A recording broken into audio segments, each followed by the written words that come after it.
What's up, everyone? Welcome to another edition of the Sarlacc Digest, a podcast bringing you line talk and digesting Star Wars topics over 1,000 years. This is episode 206, being recorded on April 19th, 2023. I am your host, Din Moocher. I've got Din Solo here. For Mandalore! What's up, nerds? We got Din Bootleg. Puro pinche la Mandalore. Hey, PG-13. And and Din Grand Admiral Franz. For Mandalore. For Mandalore. He's calm right now, guys. So, Yes. Is that a good sign, a bad sign? I don't know. Stick with us. Din Fallen Fett will be joining us here very, very shortly. Yeah, we had to do that. I thought it was awesome. We are now Mandalorian apprentices, all with the Din name. So is Din his first name or last name? Is that like Since he's a foundling, his family name goes first. The ones that are born into Mandalore, like Axe or Bo-Katan or those Paz, their surname goes last. Wow. Okay. Well, Wow. I'm with He it. said that with authority, too. I mean, it's I believed it. Yeah. I think he's in Thrawn mode. I'm not I feel sure. like I have reason to believe it, or read it, or something. So It makes perfect sense. It came out very calm because I'm pretty confident that's legit. Okay. It made sense. So can I Makes say perfect hi sense. to my nephew, Din Roman? Din Roman. Very good. Did he bathe in the waters of Mandalore? Not too deep. Yeah. Well, I see our pit is in there, and they are getting the For Mandalore chants, and there's some scores about the entire season of Mandalorian that we will go over, and the latest and the greatest of the season finale. But before we get into all that good stuff, I'm going to kick it over to Din Solo over here because he's going to shout out our Patreons and the pit who's being digested. So, Scott, take it away. I got this. Special shout out to all of our amazing Patreon crew like AJ from the Forbidden Panel, Cliff, Brandon and Anya Epler, Dennis McGrath, Don the Dad Dorn, Don and Brady of the Escape Pod podcast on the Red 5 Network, Eric Grubb, Fanboy Mike, Flavy Davey, formerly of the Nerds with Attitude podcast, Gavin Connor, currently from the Holy Hour All Cure podcast, Mervine, Nicholas Schaefer, Matt Logic, and Ryan and the Star Joes podcast. You know what? Without you, we wouldn't be able to grab our Mandalorian helmets and pledge our allegiance to Mandalore. And, we just really thank you for donating every month. And if you would, there's a QR code right there on your screen. You can scan that QR code, join our Patreon crew, and you can get in on all the fun action that all the normies don't get, Right. So there you go. That's right. And then also digesting right now as we speak in the pit, we've got Cliff, we've got Gordon, Matt Logic, and Matt Logic did receive his Wampa. Nice. I did get that confirmation. So he Very did get cool. the Wampa. Very cool. Bootleg Joe, who is also right next to me. How you doing, Boot? You doing good over there? All right, cool. Yay. Don the Dad Dorn, Gavin Connor, BB Gardner Palmer. Yo, what's Nice. up? Santo 1414, Julianne Fernie, Nebulous B. What is up? He said Yeah. Din Mellencamp. Din Mellencamp. Very fun. Very good.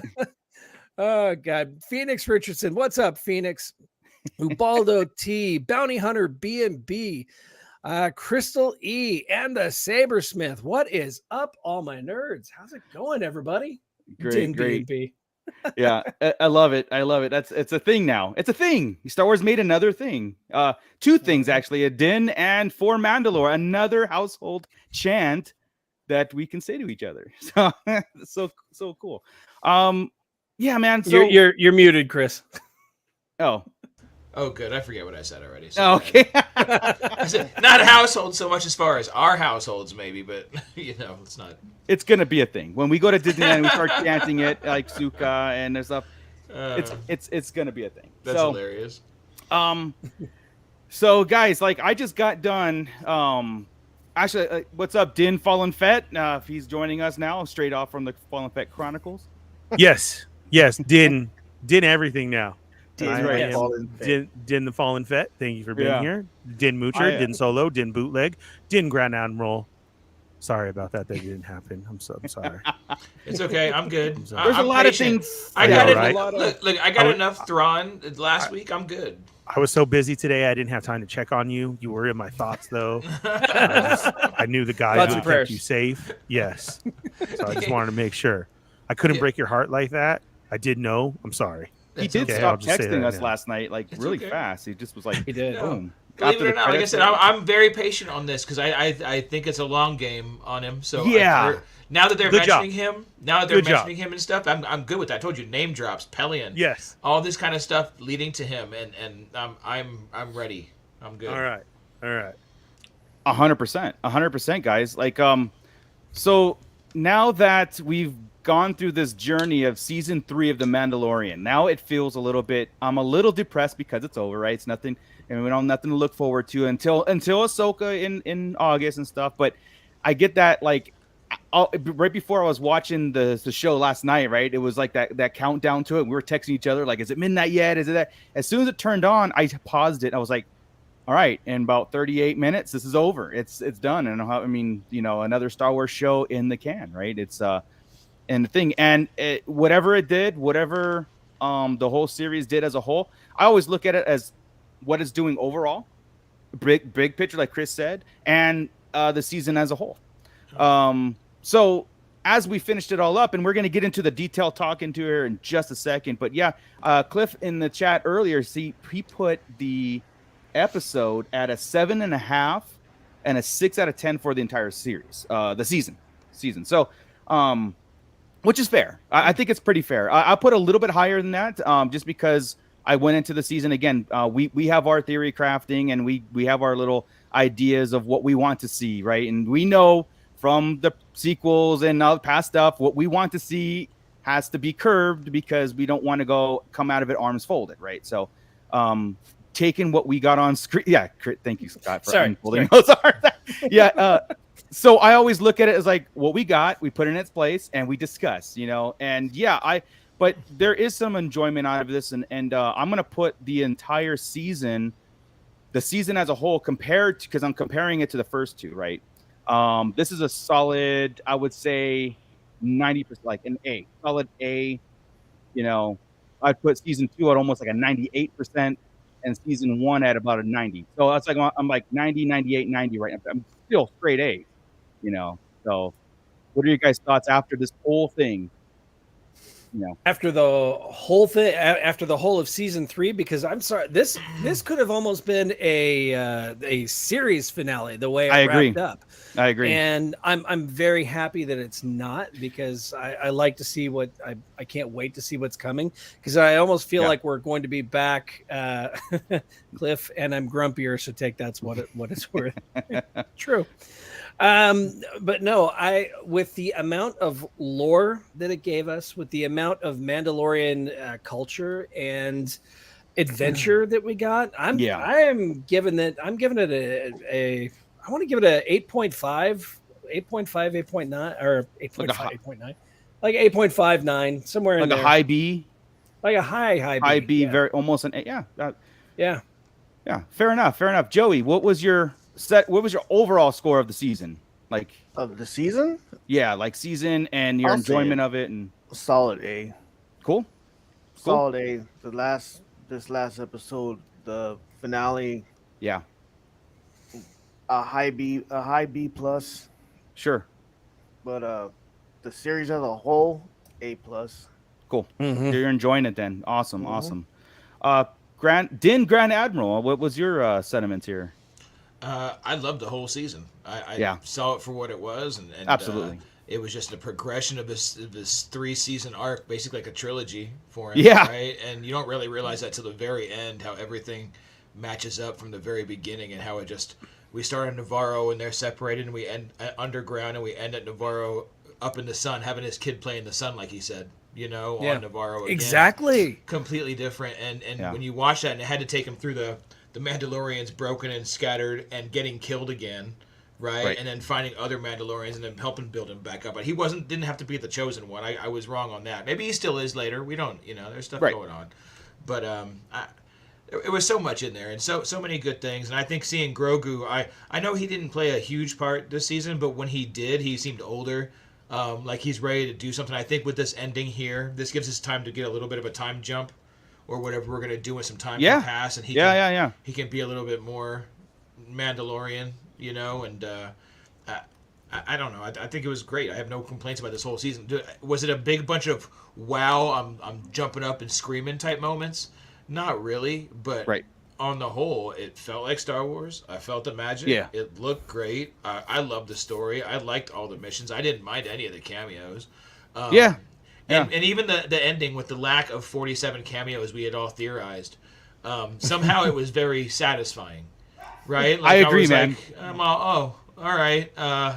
Damn, I have no complaints. Yeah. I mean, I didn't get Boba. I didn't get Thrawn. We didn't get Fen Rao. We didn't get Battle droids. R5 making... Okay, as soon as R5 showed up behind the rock, I went, well, fuck. there went half of the theory just went out the window with R5 still on the planet. Yeah, 100%, dude. Because you said it in the chat. I'm like, no, R5 was on the gauntlet, dude. I'm like, he came out for 2 seconds, but he went right back on. There's no way they left him on the planet. And there he was. I'm like, come on. I'm sitting there thinking, I'm like, wait a minute. After we did our show and everything, I'm like, R5 is on the planet with it. How can he get, if it's communications signal loss? And that's a purposeful, plot point that they kind of like. They showed him 2 seconds in that whole episode, man. It was just coming off the gauntlet. So I just figured him all. They just didn't show him go back. They just wanted to show his presence in the episode. So when he goes up and sends the signal, no big deal. Yeah. But no, he was behind that rock, and I'm like, I don't know how it's going to happen now. Then it just went. Everything went crazy, and then what I really love, I guess the really cool thing is nobody turned. Right, there was no spy we were looking for. Right, no traitor. The Mandalorians were all just Mandalorians for Mandalore. And it felt great, right? It really did, dude. And that was what's wild. I'm like, man. I mean, the armorer saying we're here, Axe saying Bo-Katan needs our help. All the things they said were very heroic and overly done, but awesome. You know what I mean? It was like I kept getting chills the whole time. Like, you guys are badass, every one of them. Even Gideon, even Gideon's lines were said over the top. Like he was a over the top. Yeah. I am the bad guy. I am a villain, and I am going to say every line like this. And how sad he was when he killed his clones. I know. I mean, like, man, he was like in tears. They were so close to being perfect. But he was. It just everything was great. I have no complaints. I'm an A. Awesome. Awesome. Din Fallen Fett, what was your overall thoughts here? Man, F this show. No Boba Fett, like at all. Like you wanted to stick Mando in his show and make him show up, and then you don't let him come over to your house and play? Yeah, seriously. It's a one-way street there. This show's in the toilet. Just forget it. You've lost all of Star Wars. You don't want to bring Boba Fett in at the end. He could have saved all of Mandalore. And he would have rode that out. Yep. They rode the Mythosaur out and saved everybody to this day. Like helmet on or helmet off? That's both. The question. Because he would have saved the day, and then he would have taken it off and told everybody who he was. Like, I am Boba Fett. But then he would have taken the oath right there in the living waters, and and then one of them. 2 seconds after, he would have taken the helmet. It's stuffy in here. Yeah, right, and held it to his side. He would have rolled up. Boba Fett has to stay at the living waters because he cannot keep. His Bo-Katan would have been freaking out and like, how do you ride that? And of course, you like a banta. Then he would have, it would have been fine. It would all come together. But no, we didn't get that. Instead, we got a great episode. With none of that somehow. None of that. No, it was really good. There is so many. We all listen to other shows. We all guest on other shows. I'm fortunate enough to be on 2 different shows. And through all the theories and all from the pit to Boba Squadron over there and all the theories and all the ideas, none of it happened. None of it. Nothing happened. There was no spies. Couple little points here and there, but like nothing. And it was still a great episode. Yeah. Just like Chris was saying, I got to write on the back of that of it didn't matter. I was watching such a good show. And that's exactly how I felt. It was great. Awesome. And I sit there, I couldn't sleep. I was thinking about it this morning. The spies, well, duh. We're so stupid. That whole Dark Council were spies. And essentially, I mean, yeah, right. They said we can't show our true selves. We can't show that we have power. And I'm like, what the hell? And Yeah. here we are, like, oh, the armor, and It wasn't a it's literal going to be meaning Axe, and title. correct, Right, yeah. it was But just everybody, so many people had episodes on Who's the Spy, Right. like so Right. many different videos, Yeah. right? And everyone that I watched, I'm like, that's right. Like, I was stuck on R5, dude. I was stuck on R5 because we already saw the Imperial spy. So he's a Republic spy. Easy. I was R5 calling Carson. Like, that's how we're gonna see all of them come in, and Republic's gonna be there too. Sure. Exactly. He had connection to Peli to give Boba to the Republic to the battle droids. He had connections everywhere. And nope, I didn't get the red button hit. I was really ready for Bombardier to come and drop off some battle droids, dude. Come on. We're waiting for Axe to run the ship into Mando's, right? And everything. Yeah. No, instead he saves the day and tells everybody to get out. The armor, that call. The armor flying through the air and with just her tongs just and the hammer. Like, it was. I like when she says, "Bo-Katan Kreese, your reinforcements have arrived." It's like, oh my god, that voice. Yeah, I want her to do my voicemail. I want voicemail to come back, and I want her to be the one to do it. Hello, you have reached Ernie. He cannot come to the phone right now, for we are forging. Please, this you is do the that? way. Whoa. Yeah. At the sound of the tone, this is the way. And then, beep. Sorry, it's just me, Marco, again. I wanted to hear your message. yeah. Yeah. I was supposed to hang up before the beep. Sorry. Yeah. It was great. It all came down to an end, and I know what it felt like and like that. But as I see it as, these were all called chapters, right? So I feel like this Book of Boba Fett, Book of Mando is done, and how this time jump. I do, the whole circle out and everything like that. Like, I do. I want a time jump. I don't even mind a Starsky and Hutch of Carson and Din, because that was great too. I didn't see that coming, right? It almost. I almost wanted him to say, as the Rangers of the Republic. Like, I almost expected Carson to say something like, what would we call ourselves? What would we call ourselves? And Filoni's the one back there, Trapper Wolf. Who are you? The Rangers of the Republic? Like, yeah. Oh my god. While he's drunk. I but half that was expected great. it. Yeah. Because the whole, well, I have to think about it. You already have. You already have. That's Out. great. I love his interaction, dude. It was great. And I'm like, oh my god, I need this show. I need this show. Yeah. Well, and then him at the end with the Force still. Okay, bring back Luke a little. Let's see that whole Jedi Temple thing. What's going to happen? And he's still following the way. So the whole season was so good. Did anybody get anything right? No, we never do. And I don't care what channel you are. You can't say, "Oh, we called that." You know what I'm saying? I said, we had this otherworldly thing going on. Yeah.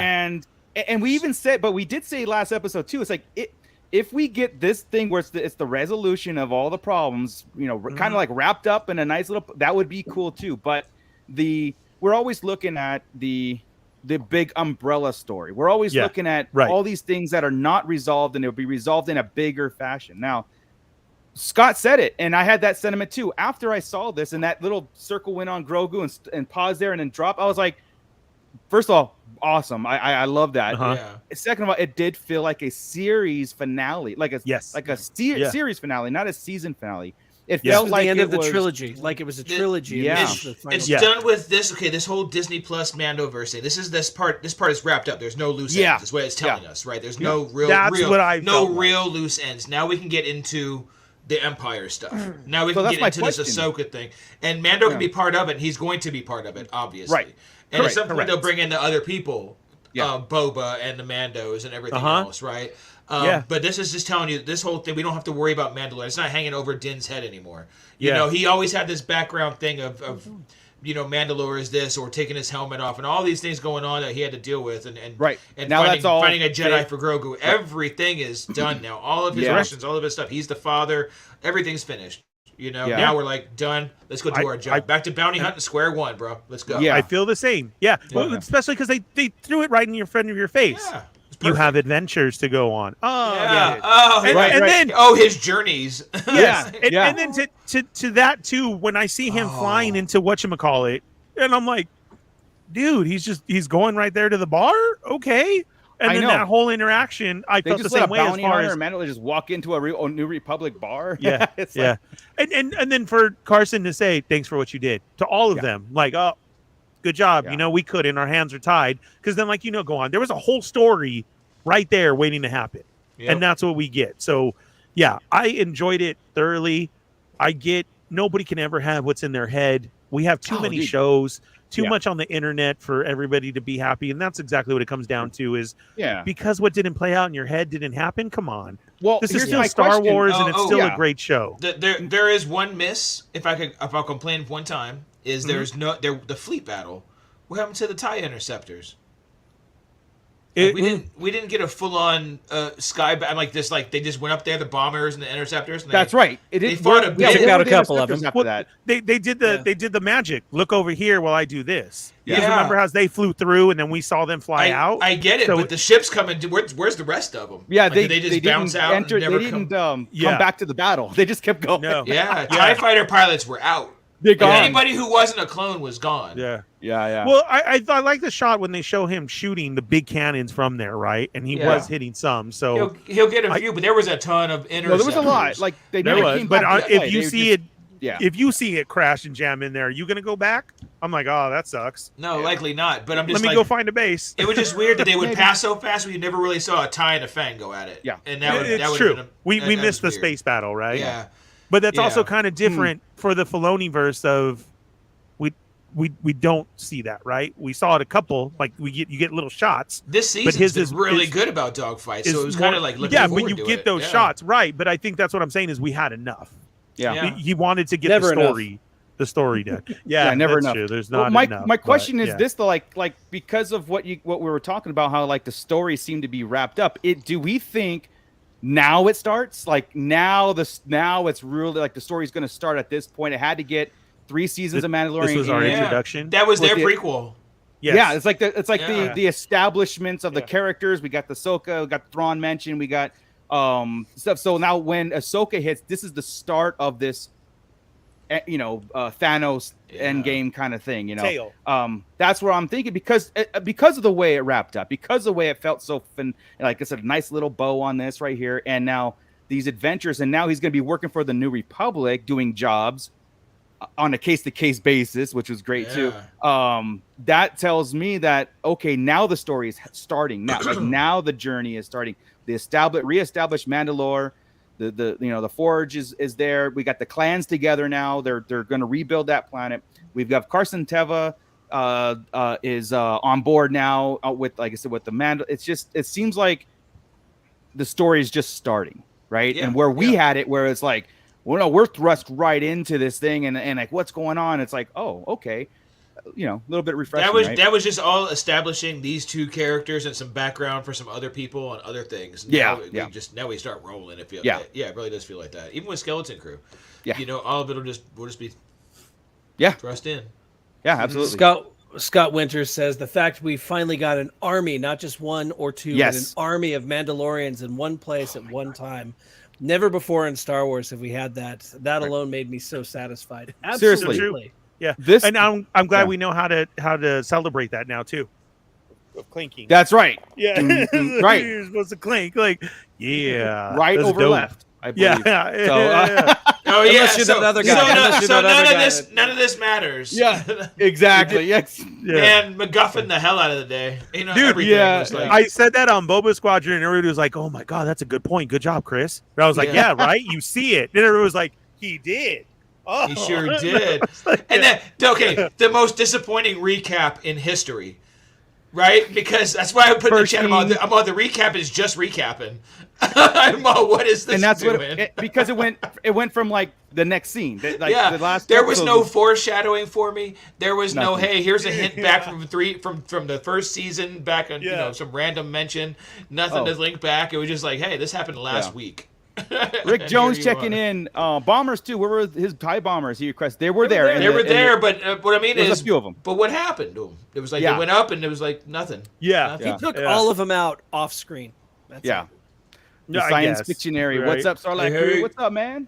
What's There's up? a lot going on in the pit here. I've seen so many things as we were talking and kind of like recapping our seasonal feelings on the Mandalorian. A lot of positive things. And I want to stress the sentiment of like, it's so funny. I was looking at it and I go, you know where the budget of Kenobi went? Right here into this episode, because this was some of the best Star Wars action sequences since Return of the Jedi. Like, to me, Return of the Jedi has some of the best energetic transitional, the three-way battle going on, and that feeling of build up and build up and build up.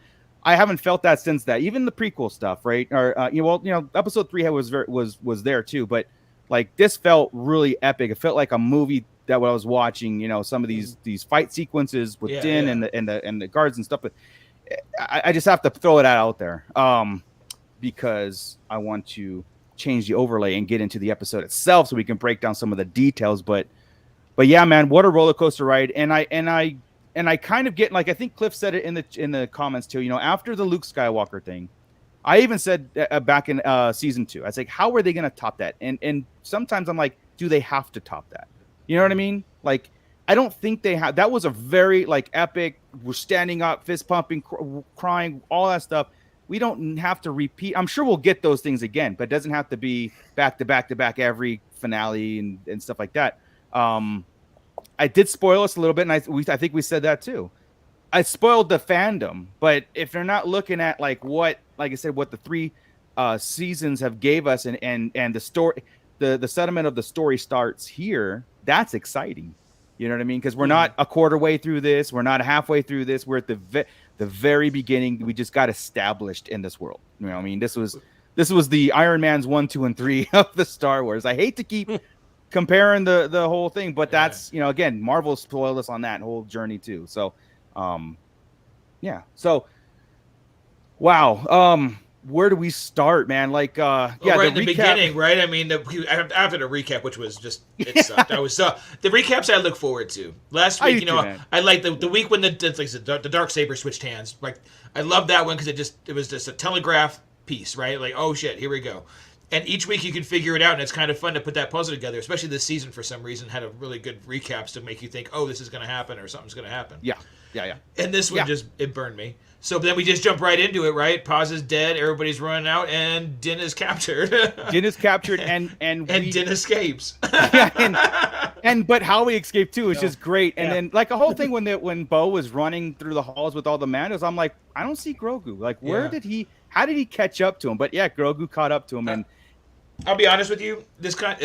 I don't know how he got here because he left. Yeah, I don't either. It was just he did leave with them. Yeah. Yeah, but also last week though, the thing was when they were all trapped in that room, you couldn't see Grogu in there either. No. I looked at it last week. It was kind of bugging me last week where I can never see him in this window until they open the door and I'm there he is. Or when Din was getting hurt, then all of a sudden you see his face. There he is. But you never seen him with the Mandos. Same thing. I'm like, I don't know how he got over here. I'll take it though. I accept it. I had to do that. Yeah, Scott, good. The Force, yeah. No, I just said the Force. Yeah. Yeah, I had to kind of like just think about like, when Paz died, and they escaped through the hole that Bo got. Maybe the doors open and then Grogu followed in. That's in my head. He can just sense him. He's not going to let him be. He's going for him. That's how I took it. Yeah. So. But the whole escaping thing, and like I said, him taking out those guards. It's just Din was. Din was badass this episode. If anybody said anybody taking the light away from Din or making him look bad, this is the episode to watch him. He kicked everybody's ass. Yeah. With every sort of weapon, too. He doesn't have a problem against hand-to-hand combatants. It's animals. It's always the animals that get him every time. But humans, I mean, even the ones that put up a serious fight, he always ends up somehow pulling ahead, Yeah, man. It was some of the best fighting, best hand-to-hand fighting in the series. He was he's just awesome through the Jedis and doors, and then Din Djarin and animals. So, animals. Let's talk about really the true hero of the season is R5. He's scarcely missing, but okay. So R5, we all know R5, but like the fact that he was cowardly, kind of like cowarding in the corner, and then the whole shaking and stuff. I just made me just love this droid even more. yelling at the screen. You can do it, R5. You can do it. Yeah, You and, can do it. Him fighting with the mouse droids, like the most non-threatening droid in the Star Wars universe is the mouse droid. He said he got into a fight with them. That's fantastic. Okay, this is the greatest part right here. I love the screenshot. Can you not feel the anxiety from R5 right now? Absolutely. Oh God, you're all here. Oh God, get away. Get away. Oh, I wish I could just. Why can't I just fly away? Yeah. Yes. Oh, Why I is can. Mando making me do this? Oh God. Yeah, Bounty R5 is the real hero. Absolutely, because he defied all odds of himself. He reached down within him, and he had to save the day. But yeah, R5 hero of the rebellion, mouse droids attack, PTSD R5. That's his new name. Seriously. Omega is there. Yeah, PTSD R5. He's been through it. Yeah. He's seen some stuff. Yeah. Not again. Not again. Yeah, I love it. I love that whole sequence. I thought that was just cool. That's what brought the levity to the seriousness of the the two episodes, right? There was some seriousness going on, so R5 was the necessary break. Yeah. Can you put Crystal's comment up there? Because I did. I lost it at that point. The peek around the corner, so much. I don't care whoever calls that stupid. Was it. That was freaking hilarious. I was all. I mean, the whole I want this on my wall. Like, why do I want that on my wall? Oh God, you want me to do what? Oh, I can't. Yeah. R5. Oh man. Yeah, I love it. So cool. But even whenever he was like peering over the edge of the chasm, whenever he first got there, he's like looking over the edge, and I'm like, how does a droid like that even keep balance? Yeah, Not only that, but he flew down in rockets from there, so he has rockets, but he still scared himself of like, just doesn't want to be here. Oh yes, I'm not even supposed to be here today. I'm not even supposed to be here today. Oh my God. Yeah, it was fantastic. I'm glad that he didn't die. I'm glad that he's going to continue the journey, you know. And he's his buddy now. I mean, like, they're tight. Like, this is I wish they would have shown him at the end. I'm kind of bummed now they didn't. It didn't, did it? Oh, at the house with them or something? Yeah, him plugged in would have been great. Damn. Yeah, right? Yeah, that's true. Because he called him buddy. Maybe. I mean, we're assuming he's there. Yeah. Hey, okay. So we're all over the place, right? So it doesn't matter. So the fight scene through the red shields. Yes. That was awesome, right? Since we're kind of in this part. Yeah. That was awesome how he had to open up one at a time, and he knew he could take two with no problem. Yeah. Right? Open one. Boom, boom, boom. The fact that he has a white jetpack on right now, too, doesn't he? Yeah. Does he have theirs? He took their jetpack, comes in and takes all their weapons as we're going, beats them with their own sticks. It was like a video game. Yeah, exactly. Yeah. Leveling up with every kill. Now, the weird part, because I've watched it a few times, and it's caught me every time, is when he gets to that last shield and R5 can't open it. Right. He's like, R5, open it. There's no rush to open it. You're still fighting somebody. Why are you asking to open it when he's getting his ass kicked by a shield guy? You don't want to open it yet. But it was just like it was trying to make everything panic. And I'm like, wait, we're not in a panic mode yet. There's no reason to panic. Fight your dude first. Why are you asking R5? I thought the same thing. You're still fighting this guy. Like, you're not ready. You're not ready. And maybe he had a plan. Maybe he was going to force that dude into the other two dudes. And I don't know. Well, you know what he did? I was thinking too. He though. jetted. When that last one did, he kind of slid and knocked the one over. And maybe that was a badass move out of the but it was out of smoke, which happened because they fought longer. Maybe it was the smoke that, in case it was like, I don't know. That wasn't you know what I mean? That's what we. It do, was right? just one of those funny things where like, this is weird. Did you guys notice, though, that there was a few times where both Din and Bo-Katan slid on their knees to get, a weapon or something like that. And then in the end, Grogu slid on his knees to save them. He did the same freaking move. They all did within like 10 seconds of each other, right? Yeah. Boom, boom, boom. And I was like, oh my God, Grogu just slid with the Force. Yeah. This is greatest episode ever.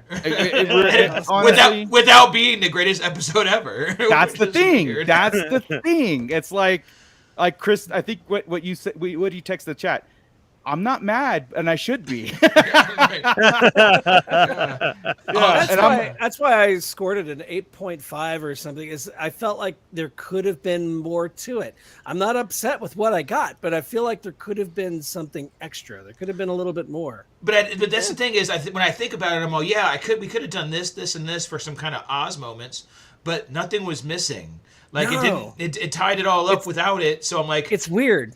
Yeah, I didn't have to have it. They were all nice to haves. We got so much stuff, so much clone background, so much necromancer talk in other episodes. I mean, tell me that 6 minutes right there made my season for me. Last week, yeah. Sure. But because Shadow Council? Like I said, that's the story right there. That's the start of the story. The Shadow Council, who's there? We'll talk about Moff Gideon and when we come up, because I'm always at that stupid thing with no body, no death. But and he's dealing with clones, dude. Let's talk about that. Let's talk about this. I think we're gonna see him again. Well, here's the thing. I don't think we should, but me neither. I agree, but I think this should have been it. This should have been the finale of Moff Gideon. But okay, so now we know in the Mandoverse what we've been kind of speculating, either Snoke clones or clones for the Emperor, and it also, correct me if I'm wrong, it kind of confirms the thought that Gideon was absolutely working alone with underneath the Shadow Council, because it kind of say, hey, clones are your thing, not mine. And so I'm right on that, right? This was this was all secret. This is all secret, because they said, we heard you kept Pershing and did some tests, and no, I didn't, and blah blah blah blah. No, hey, I will say this. I've been saying Gideon was trying to put the Force in himself for a long time. You absolutely. That was my hope for a very long time. Yeah, and I think you also called the Gideon clones last week too. You did. Yes, but that kind of just put together in a puzzle. You were saying like all the troopers and everything, but I mean, like, I've been into that. Yeah, so these guys were going to belong in the troop suits, is what I thought. Right. But I wanted that to happen too. Yeah. And now, do you think he cracked the code on it, or it was something that he was still working on it? Because I think he would have known when they breathed their first breath. Yeah, because because when he's saying, like, I'm making an army of me's, but like something that I was missing, the Force, right? An unstoppable army. Yeah.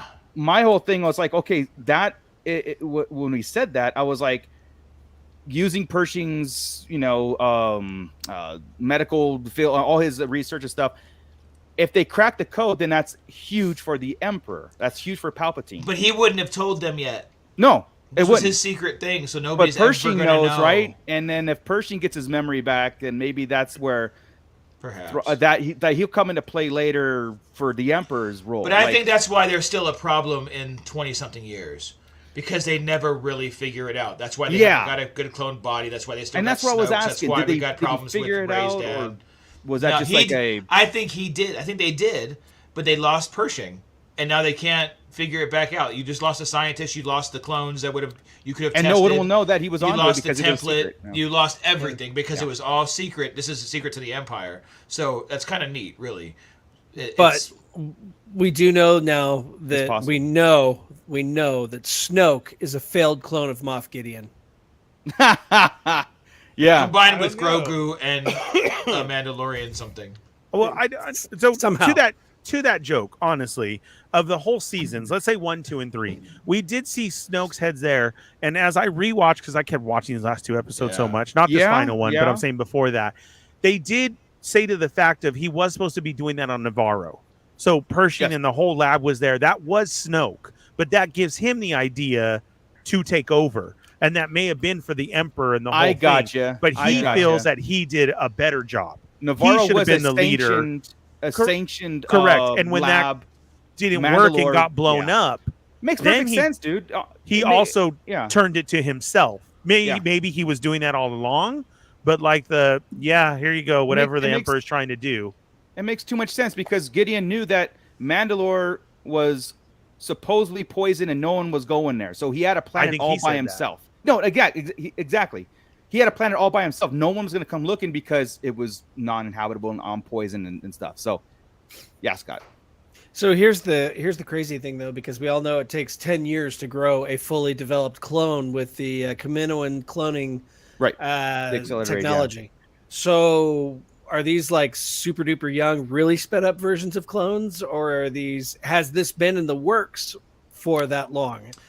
Good point. I don't, but there has been a time taking jump. the Bad Batch era or thing. This stuff has been going on for a long time. The cloning but not to the be Force not to be No. Gideon specific either, right? Gideon himself. So I would think, like we've talked about before, with the Heir of the Empire stuff, is the Sparties were sped up, right? You could do them in months, have a full grown human clone in months. So if they've tried to do something like that and speed it up and they've got to that point, because I don't think 10 years back, I can't see Gideon using himself that far back. Correct, and I think the whole taking them from the Camoans, the Camino, Kaminoans. and having Pershing and everybody else, that crew. I mean, we've even seen them now in Bad Batch, right? Yeah. Is the ones who have advanced that, and I think that's what they were asking. Like, so where are you at? Right. I think he did figure out a lot, but he doesn't care about the Emperor side of it, or okay, that lab's destroyed, and that's where. And knowing that the Emperor could come back, I think he did destroy Pershing on purpose, so that it can't get there. That he is going to be the ruler. Inevitably, he probably wanted to be the Emperor. It would correct. The secrets would die with him, right? Yes. Secrets are his stock and trade. Yeah. So that's what I'm saying. As far as I think that was Snoke and our whole how did Palpatine come back? Well, the whole cloning. This was the Emperor's plan all along. Right. I think that he perfected it in secret. Exactly. So into himself, and I can rule everything. That's what happened. So maybe now they see the story of Snoke stealing trade secrets. Yeah, exactly, and doing it for his own. Yeah, he's going to open up his power own vacuum. No one was there to stop him. You know what I mean? Correct. Well, he laughed at Thrawn, which I still trip out. Yeah, he did. He was like, I haven't seen him. Where is he? Exactly. That's because he's got himself as a Force user now. He's got the Force, and that's what he's like. And then I'm taking over. He hasn't been here. Right. When is he going to come back? So that's how I take that whole story. I almost feel like he's given him that he's like the one that has the Force already. Almost. I wish he almost did. Like he killed him. He cloned himself to give himself the Force, and then killed his template. Right. That would have been kind of weird and cool. I would have liked that, but he didn't use the Force, so probably didn't happen. Well, that's that Felipe. I don't understand how the clones was going to have the Force if the OG didn't. Yeah, because they're splicing them. Like they showed on Coruscant. Yeah. Pershing was talking about splicing DNA. Grogu's blood. So you have Grogu's blood with his blood. So that he had said last episode, you take things. Each civilization comes with their own stuff. The cloners come with the science and technology, right? The Jedi come with their powers. The Mandalorian come with their armor, and he comes with his intelligence. So he's mixing all these things together now. But he's splicing the DNA of Grogu himself, and at least the Force part of Grogu, not the ears, but the Force part of Grogu. Exactly, 100%. Yes, but God, could you imagine Gideon walk around with those ears? Yes. Jeff Gaines. But either way, everything was destroyed in an explosion. Yeah, and I think that's what we're getting at. Like the breakthrough was destroyed, and the whole sequel part of it, where the Emperor's creating clones of himself, and that's how we get Rey and all that stuff. And that is still a work in progress. There's no loose ends. Right, where the Emperor found the dyad instead. Instead of the whole whatever. But there's no loose ends from Gideon. There's no loose ends from Gideon. The Gideon storyline is over. Yeah. Really. Isaac, what would keep the Gideon clones from not overthrowing the original? Why should they listen to him? I don't think he cared at that point, honestly. Well, that's kind of what I'm thinking. It's kind of neat if you think about it. Yeah. I think he looked at them as an extension of himself. Like he would be able to live forever with this power, even if it wasn't his mind. Maybe he was looking into mind transfers like the Emperor did, I mean, who knows what the hell this mad scientist was working on. Yeah, he kind of said it too. He goes, these guys will have what I didn't have as the Force. And I kind of got out of that too, where it was like, if he was destroyed, but now he lives, I mean, essentially lives on an extension of that. Well, now he got an army of Gideon Force users. Yeah. That would be very dangerous. Yeah. So I wish we would have got that story, because I would have loved to have seen Steve show up. Well, he's not dead, so I don't know. No, I think we're nobody. I think we're good. Exactly. I want him to be dead. Especially I have a wallet. Especially with the Grogu save there with the three of them. Oh my God! It would really take it away. It would if Gideon survived too. I agree. Almost like if somehow the Emperor came back and really messed with Luke's redemption. But he has the Force. This guy's just a dude in a suit. Yeah, in a dark it's trooper Beskar. a Beskar dark trooper suit, so he's enhanced Yeah. too. That's why he's so damn powerful. Oh, the other thing that came up too was thinking of that is how strong he was, right? So he like totally broke Bo's hand right there. Yeah. And broke the Yeah. dark saber with it. Love that the dark saber is not a thing anymore, and love that the crystal exists somewhere. So here's the point. Everybody should pay attention to this. Okay, so the dark saber, if the hilt was destroyed, but The crystal. I think we're gonna see the crystal that's inside. I still and Chris, I mean, this is the only theory that lives on. It's still a theory. Yes. it was a point that the symbol of the dark saber was destroyed. Now the crystal, we're all saying and hoping and fingers crossed that crystal is used for Grogu saber later on. Yes, he can take Yoda's hilt and put it in there, and then boom, you've got. You don't even. Okay, I guess you don't even need to because they're going to meet Huyang, right? Because these shows are all going to cross over, and he exists. So I guess Grogu can make his own lightsaber instead of getting. Oh my God, that's happening. Yeah. Soon. Oh, I don't think so. There's no reason for Skeleton Crew not to mix over with Din. Well, and Din. Yeah, but I don't think there would be any reason for Grogu the robot you're talking about. Because Grogu is not a Jedi. He is not part of the Jedi Council. I don't see how. But with Huyang saying to her, like in the trailer, it's time to start again. Right. Maybe that's kind of right there is a different way of doing it. I'm just saying he's a Force user. He's going to be a light side. He looks like Yoda. Huyang would have known him probably. Yeah. Right. Very so true. Probably. That could be it. And he could have that crystal, and boom, there we go. All right, that's where I'm at. Okay, here's an interesting point. They're talking in the chat. Bone. The pit's talking about Moff Gideon, the Force user, says Jeff Danes is saying, moreover, he didn't specify that it would be only dark side though, so there's a good chance some of them could actually become Jedi. That's fair, but I mean, not even just taking if nobody's it's like nature or nurture, right? Like if you let them be it, they're not going to be Jedi or Sith. They're just going to be there. Force using Mandalorians and dark suit and dark trooper armor. Yeah, and they probably use the personality traits of Gideon, but more docile. Like because they can fool with everything, like they did with the other clones, right? They can make them more docile. Yeah. But that too, and Jedi and Sith are an ideology, or dark side, light side. Yeah, it's exactly. Yeah. I get the point. Dark side or light side versus Okay, so when someone has Force powers, there's no like spectrum, right? Like you mean like a Force choke. Mm-hmm. Okay, that we look at that as a dark sided movement. Right. Much, yeah. But yet Luke used it when he walked in and choked out the Gamorrean guard. Right. Yeah, I guess it's with restraint. Sometimes with a safe word, it's okay. Yeah. Like, he did it a level 1 or in the Force choke, bedroom, which is I mean. Yeah. Yeah, for the Force powers are things that you tap into, right? So Force lightning is something that you really have to give in to the dark side, and again, it's once you go down that path, it's hard to come back from it, if not impossible. So Jedis don't teach the ideology of those kind of powers because it's like it's too dangerous. We'll have total dark side users running around Force choking and lightning everybody. So what about mind manipulation? Like you mean like a mind trick? Like Kylo Ren, like going into your mind mind trick. and reading your mind. Mind trick they don't see as it's just it's pushing a boundary, but it's not a dark side. It's fine. Are you doing it with malice in your heart, or are you just doing it to accomplish a goal? Have you ever seen a dark side user use that though? The Jedi mind trick, or is they use a Sith mind trick? The Sith so the Sith mind trick is going into your thoughts, and then the Jedi mind trick is just telling you, giving you a suggestion like move along, move. Yeah, that's pretty much it. Okay. The Sith mind trick makes you forget the safe word. Yeah. That's the Sith mind trick. Yeah. Yeah. Fair enough. But so we have that. I hope, I really hope that they did preserve the crystal in that.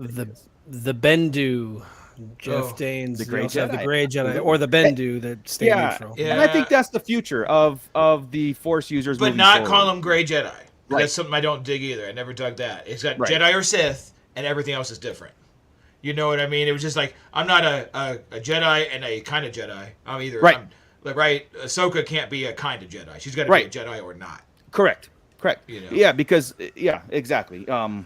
But that's been one of those things too, where I had bought into that before. There was gray Jedi before there was Sith, right? Remember, there were dark Jedi, gray Jedi. Like if you listen to the Heir to the Empire, or read the Heir to the Empire, either way, the old books, they don't call them Sith because they weren't there yet. Right. It was dark. And that's Jedi. something we're going to explore in the new the Dawn of the Jedi movie. That Force users, and then again tapping into those dark side powers, light side powers. Before they even called that, it was that whole thing before it was separated.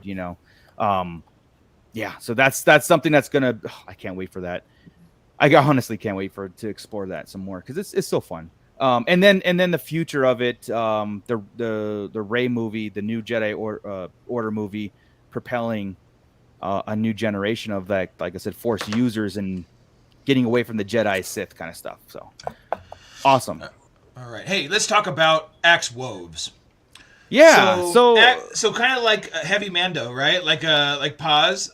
He's like a complete jackass for most of the time, and by the last bit of his world, the last little percentage of his life, you're like, oh, this guy's still alive. But I mean, the last bit we see him is like, wow, dude's a badass. Like all of a sudden, because my favorite, the last minute. I'm like, and all in the back of your mind when he's flying up in the atmosphere, going there. I'm thinking like, okay, he's getting everybody off the ship to help. Like I said, I still have this traitor thing going in my head, right? I'm like, what's going down? And then he totally saves. Yeah, he was freaking awesome in this. Yeah, when he walked on the bridge, told everybody, get down, I'll take this. Bo-Katan, all the stuff he was going into, man. I was like, this guy is out of control. Awesome. Yeah. When did this happen? Yeah. And then we're getting a figure of this dude, the commander. He's not even the one saying that. This guy, I didn't understand that at all. And we don't have a figure of Carson Teva yet. Like, this dude did nothing. He's in Jango Fett's armor. He doesn't say anything. He made me scream out spy twice. What was his long look for? I do not understand the long look. I don't. Why were you so confused with your mouth open? That's because even he thought Axe was he thought Axe was a traitor. So what do you mean we're saving the day? Yeah, what do you mean we're saving the day? I don't get it. He's getting a vintage collection figure. He has a Lego piece coming out, and the dude is they're doubling down on him, right? Like the only thing that comes to mind is he's in the Rangers. That's why the background of toy stuff is they always get the pictures early. Take Snaggletooth and like that back in the day, blue, red, and everything because. You get pictures. So is this dude supposed to be somebody else important? And they scrapped they already it. Have the molding for his armor. It's an easy figure to make in that aspect. I mean, it is. It's a head sculpt. Yeah. So it is a very true. And to say like, hey, we giving you another figure this year. Yes. On that side of it, I can understand. On the other side of it, the emphasis and the focus on this dude, and like I said, with the figures and stuff like that, I'm like, okay, is he gonna join? Future? Is he in the future of the Mandalorian? Like I said, I made a joke on it. The Rangers, but he's not. He's not. Okay. They're just being lazy and I agree with that. Blowing. I don't know. I didn't know what happened there. I mean, the whole get him off, and he just. We have Praetorian guards to get. We have commandos to get. We've got freaking Carson Teva, Gideon to get. Yeah. We got Carson Teva to get. Yeah. We have every iteration of IG 12 and 11 and 0.5 to get. There's way too many things this season and about 37 other Mandos to make. Yeah. This dude, here's the thing. And Bombardier in every form and fashion. And because you got to get the upgraded Moff Gideon. That's coming for sure. And the Grogu IG8. That's coming for sure. R5 came out today. We're getting him February of 2024. February of 2024. By the time he comes out, for a figure that already exists. The figure already.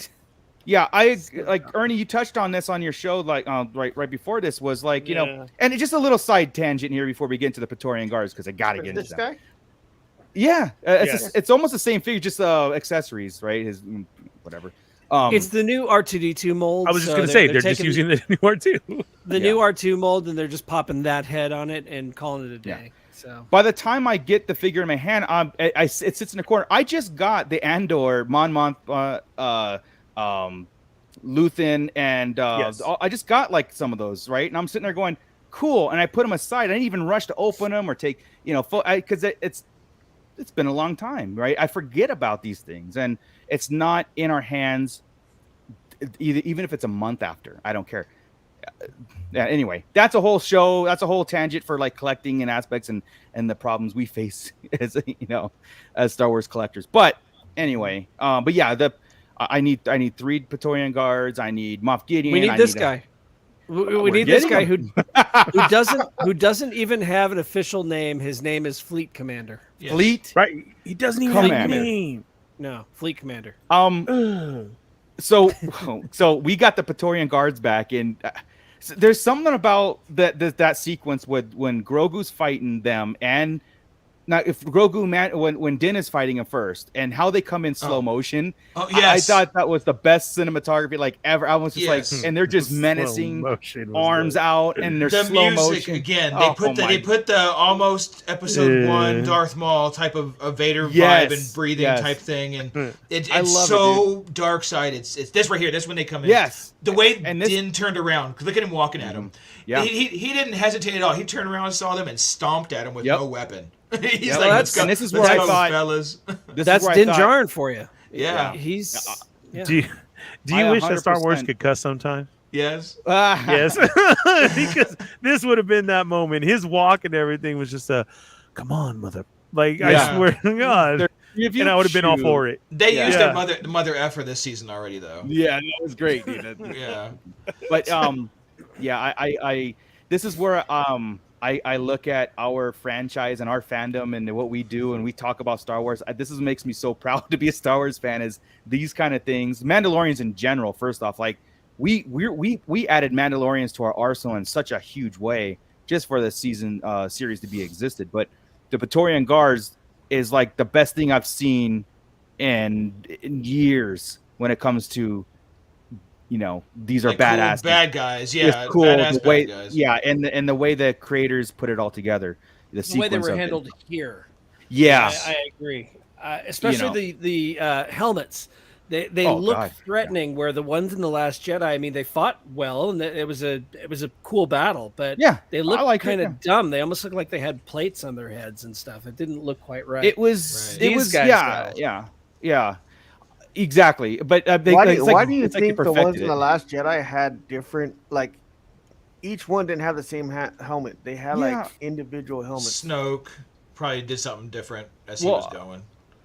That's the whole thing about the sequels and stuff. It's like they introduce all these awesome characters and give us no backstory. Like the Knights of Ren, they're all different, and you know what I mean? Like the Praetorian Guards were all different, but they were so they're kind of making it up as we go right now. So I'm not. That's the kind of thing that I can't break my head on because I'm like, hey, they're making this up. I'm going to find that out. Yeah. Because there's no besides everything adapts and gets and evolves over time. That's all I can come up with. But I don't know if each one is specific to the person as they grow. Right? Like these are the same guys and they're immortal. Right. No, these guys are dead, so it's not. But there's more because he only asked for 3 because he remember there's 3. More. Yeah. Hey, go back to that no face. Be real quick.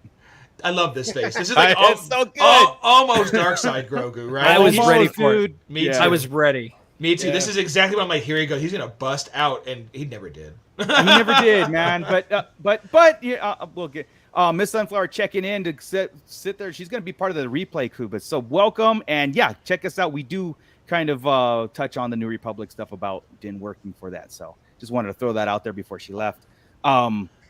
This is one of my like checkmark wish lists of the season is the Grogu growth of his Force powers.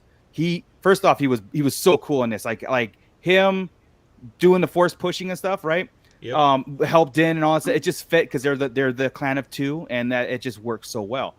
But I really, you start to get into some more philosophy and more kind of like real deep meanings on Star Wars, right? This is where I thought that the miss was here for him not to explore those powers in a dangerous way where it makes you kind of go like, Grogu is not a safe person until it's under control. And that's what I thought needed to happen. But we could still get there. We could still get there. And the thing is, this is such a uplifting, positive end. You probably didn't want to throw any kind of negative dark side. I get it. Because as you're watching it and as I'm watching it again, I'm just like, this is all good. It's all everything's so heroic. It's sickening. Yeah. That there's nothing that's making me upset besides like choke. The other scene right there you had up there a second ago with IG when he was getting chased. Right in there is probably where I really got choked. Yes. Right here. Right there. I was starting to get choked when he's up backing right here. up. Oh God! Because it looks like he's about to fall down, and Din's yelling no, and this is all going on. I got choked up right here. I was like, oh man, this is serious. No, seriously, like this is where I was like I'm like, okay, what's going to happen, right? But it was in retrospect, it was actually really good because Grogu still is a very immature kid and cannot hold his own for 3 Praetorian guards. That's where I wanted to like sit there and go, okay, I'm cool with what I had in my head not happening right now at this moment. It can happen later. We can still explore that. But at this moment, it was good that he did, he got beat down and chased around the room. Sort of. If I may, because in season 2, whenever Grogu was being held by the stormtroopers, he was flinging those guys all over the place. He was beating the crap out of them with the Force. Yeah. And I know he went and spent some time with Luke after that to, find balance and whatnot. But I mean, he could have held his own a little bit better against these guys. Yeah, you're right. I mean, he's very true. Survived, so there's that, right? I mean, he was flipping around, and 3 of them were chasing him. So yeah, I get it. No, it's just like the whole thing about like we've seen Jedi jump and run real fast. How come they never did it again? So yeah, he probably knows that he wasn't going to kill these guys, so he's just biding time and he was biding time, distracting them for Din. And that shot right there, just running around the top, dude. Like, what the hell? And I want to know from the pit too, like, did Grogu laugh at them, or was that? I think so. A nervous. Like it sounded like, That was so hilarious. Dude. Yeah. It was like, oh, Grogu, you shouldn't be laughing at this moment. Din's getting his butt kicked over there in the other room, but anyway. Yeah, but he's taunting these guys though. Yeah. Yeah. He was laughing. Stuff. You could hear that he was laughing. He's having fun. That's such an innocent thing for Grogu too, right? Like even in danger, he thinks it's a game. Right. Right. And just doing what he was trained with Luke over there, jumping off of things and it's just good it stuff. All comes full circle, right? Yeah. So, it was just funny because the way he was running, like on cartoons when they run fast and their body like hangs backwards. Yeah.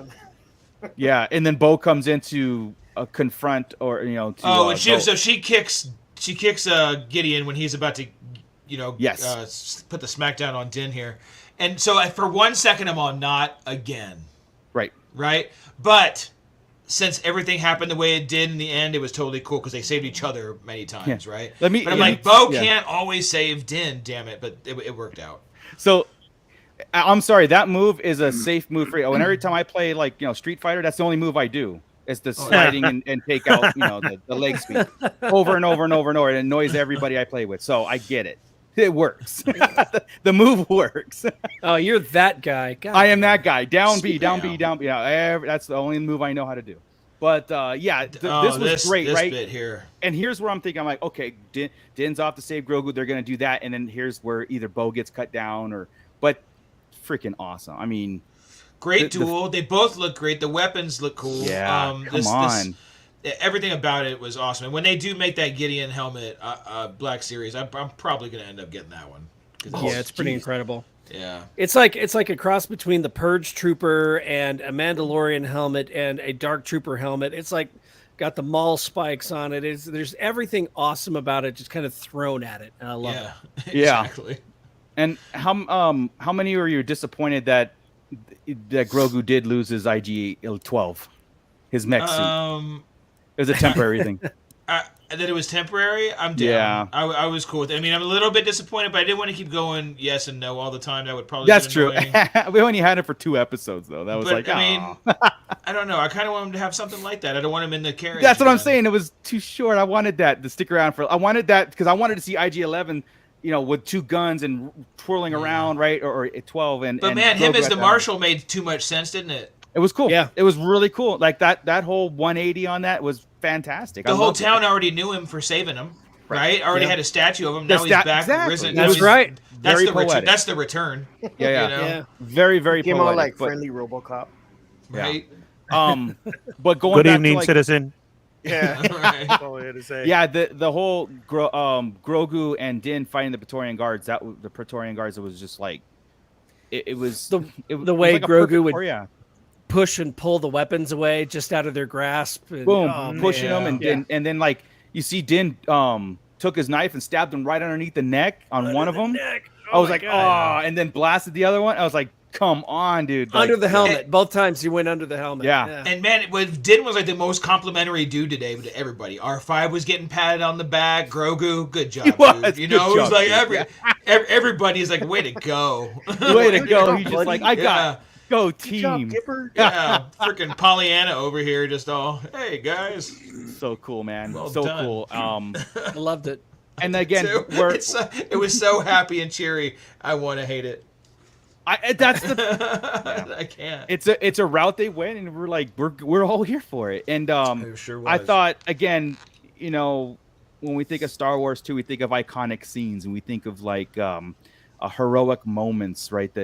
The last time we saw something like this, like the Star Destroyer coming down and engulfing Episode someone 3. in flames, was Rebels, Kanan holding back the flames, and we knew how that went, but Grogu imitating that to save Din and Bo as the Star Destroyer, and coming back to where it was in season 1 when he took off the flamethrower, the flamethrower. Yeah. And remember, he did that and about passed out.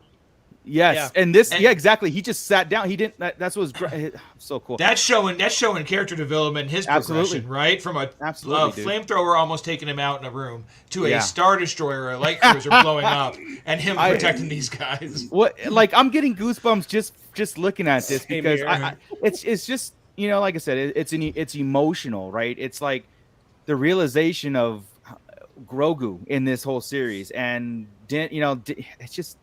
I can't say enough awesome things about like what we witnessed on the finale. Again, like what Chris is saying, to always come back to it is like what we got was so cool because everything worked out. It was a Star Wars trope. Everything worked. George Lucas had that sentiment. Things work out at the end, and how work out in the heroic moments. You know, yes, there is tragedy and there's some loss, but at the same time, when you're finalizing something, everybody lives, the bad guys die. Return of the Jedi is that's why I keep going back to Return of the Jedi, right? Because you had these 3 battles going on. Nobody died on the heroic side. Nobody. Except, and then all the bad guys died. The poor little corpsey, the Ewok. You had to go there. That might be. You brought that might be a May 4th. That might be a May 4th trivia question, by the way. Yeah, but like that is a direct nod to George Lucas's writing. You know what I mean? Because he even said on his book that I have, he's even said, like, when I was writing that, originally Harrison Ford wanted Han Solo to die, and all these things to happen. He's just like, no, things don't have to end in that kind of way.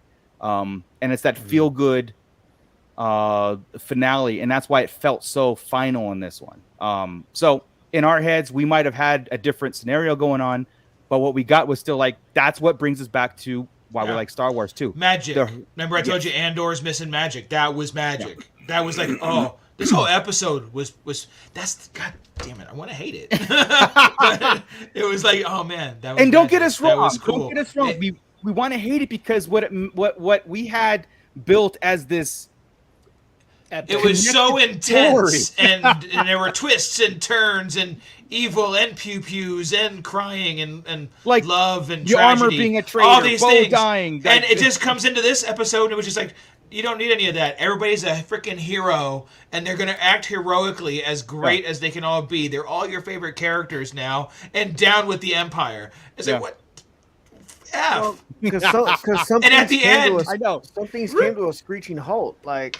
But it works. You name drop, Grand Admiral Thrawn. You name drop Heir to the Empire. Yeah. Did they ever even say what happened with the spy that was in the? There was no spy. There was no other. It was. The one that was like infiltrating. Yeah, I don't think. TK 2577. Yeah. Well, like I said, I don't think we're done with it. She's still down there, but like all that stuff isn't. She's probably lost. She's probably a mess now because she was working for Gideon, so she has nowhere to go. She's lost. Yeah, none of that's lost. Like the Thrawn, and like we said before, Joey, it's like what we thought was happening and what we got was like we thought the story started already. We thought we were in it. Like, okay, we're doing now. It's almost like the realization the story is just starting.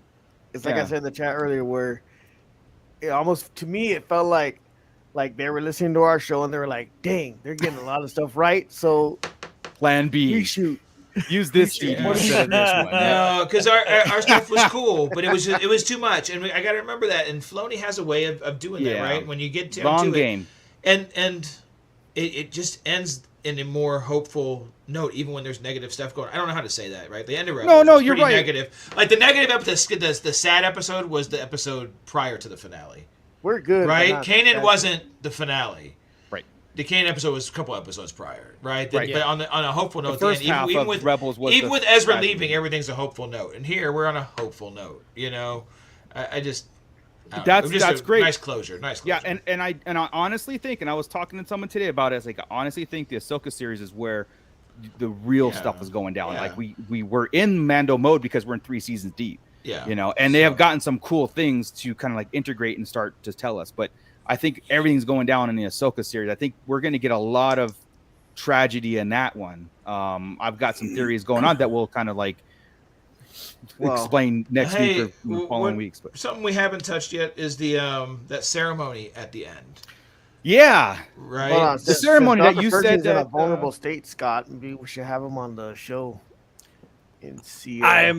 I was giving him a day before I reach out to Omid to see how he's doing and see about getting him on. But yeah, I've actually already got the text typed out. I just have to hit send. Cool. Yeah. Nice. Yeah. Cool. No, dude. Yeah, that'd be freaking awesome. Yeah, the little time skip a little bit, like the because after like the explosion on the bridge or in the thing, right? We get like a little bit of a time, couple weeks, couple months, whatever, because the forge is rebuilt, all that stuff. But we get the ceremony of Paz's son. Yeah, it's Paz's son being taken to Creed and being, you know, we don't have a screenshot of Paz's kid being baptized. Yeah, that's fine. Sorry. But I mean, it comes full circle because that. So let's throw up a different one. Yeah. Well, he was pausing. He was pausing like he was waiting for a slide. So. Oh no, he was just saying pause a couple times because he was confused. Correct. Or I thought his notes said it in there. Pause. Dramatic pause. Yeah. Right, but then okay, so then Din comes out though after Ragnar, right? Which was weird because Ragnar had kind of already done the creed, but just didn't finish with the helmet part. Before. Yeah. But the only part that missing was the helmet, and he didn't do the helmet part. So did that mean they don't have to do that anymore? Well, he never took it off from the beginning. I think it was just no. Take it off for a second. Take this thing off for a second. So we don't just stare at it. Seconds, yeah. It's not every day your son gets baptized. What I'm getting at is in the very first episode when he was there, he did that. He did the same creed, and the last part of it was, "I will never take off my helmet again." Right. Right. So if you're going to repeat the whole thing, you would repeat that as well, right? Well, maybe that's not a thing anymore. That's what I'm asking. Maybe it's not a thing, and everybody was just happened to be wearing them because Axe was wearing them. Like everybody was wearing them. Sure. But that could be just for because you're doing a ceremony, right? Why are you wearing bras on your head? Ceremonial. Yeah, like that. You know. But anyway. Weird science. See, can't go too long without a weird science quote. Yeah, I had no clue. Yeah, anything bigger than a handful. Yeah, bigger spring film. But then Din coming out with Grogu. Right, staying on. Okay, I'm gonna lose him for like 3 minutes if we let him go. Right, I know. We gotta rein this in. I just rolled right over it because I knew where that was going. I'm glad you're here to do that. Then we'd be in Pretty in Pink, and then we'd be in something else, and I'm like, I can't stop it. All right, go Ducky. Oh man, see where am I at now? Yeah, Grogu Din coming down. Yes, I will adopt. He can't do it because he still can't speak. I swear he was going to speak right then. Why wouldn't he just say this is the way and just let it be happen? But anyway, so this is cool. So now we know that there's foundlings, apprentices, and I guess what would you become after that? Just a Mandalorian after an apprentice? Yeah, I suppose. think so. Just full until we find out something else. Yeah. Right, until they add something. Right. Yeah. This is a need-to-know basis. But that's cool. So they basically graduated Grogu. So Grogu is now the next step, and now he has to go on his journeys, right? Which actually brought up a cool thing that you will probably see in the next season. She said, like your teacher did for you. Yeah. Yes. I need to know all about that. Why'd you say that out loud? Because now I care. Exactly. Yeah. Exactly. You don't say anything or show anything in movies unless it's meant to come full circle. So yeah, and they definitely don't do that, right? There is no reason to say anything about his teacher if you're not going to meet his teacher one day. Right. I love this though. You are now Din Grogu. Yeah. So like, what? That was all what? Yeah, I was too. So what the hell does Din mean? Yeah. It just Din is, I don't know, because it can't I be an don't apprentice know. because Din's his last name. So Yeah, Din's his family name. Yeah. Okay, so his name Okay. is just Jaren? yeah, the Djarin Din is his. No, Chris, Din, is just there any Jaren. Yeah, Is there that's any the, other character with the name Din like No, before this? not that I. Maybe. Not that I know. Maybe. That, Whenever don't- they we write don't- it.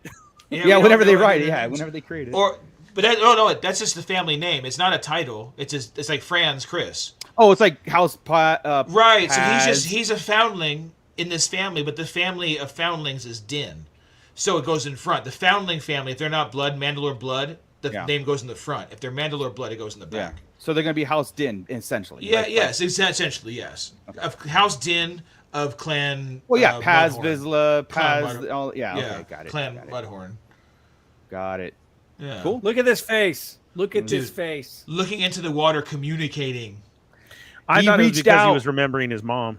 No. 100%. He was Yeah, talking he to the reached out mythosaur. and sensed the beast under there. That's where I got at. I'm like, Yeah, nope, he because did. it woke him up again. Now, here's the thing.